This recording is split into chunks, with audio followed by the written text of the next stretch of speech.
त्या शृंखलेतला 28वं पुष्प हे आपले संजय गडकरीजी महाराज इथे सादर करणार आहे.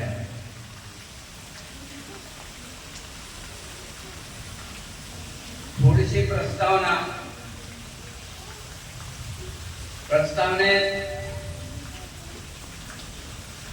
भैयाजी महाराज काय आहे, त्यांचा ग्रंथ काय आहे.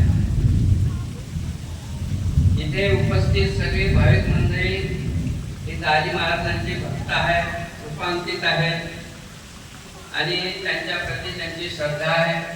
त्यांना दाजी महाराजांविषयी माहीत आहे.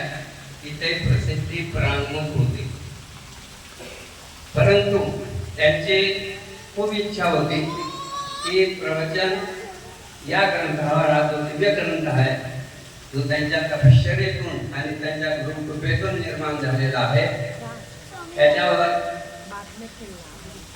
प्रवचन झाली पाहिजेत. म्हणून पारायण ठीक आहे, पण प्रवचनाच्या माध्यमातून या करता त्यांची जी जुनी मंडळी होती त्यांनी काशी, खंडव्याचे दादाजी दहिवाले दरबार, पंढरपूर आदी मोठ्या मोठ्या तीर्थक्षेत्री यावर प्रवचन करण्याकरता प्रेरणा केली आणि त्या भक्तांनी ती आपली सेवा पूर्ण त्यावेळेस केली.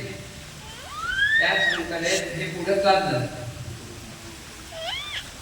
शृंखला कशी सुरू झाली त्याबद्दल.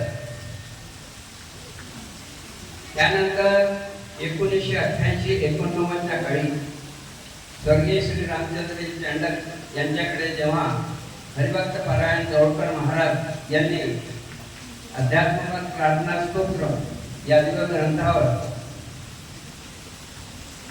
ज्ञानेश्वरी सारखा, हरिनाम सप्ताहासारखा सप्ताह सुरू केला.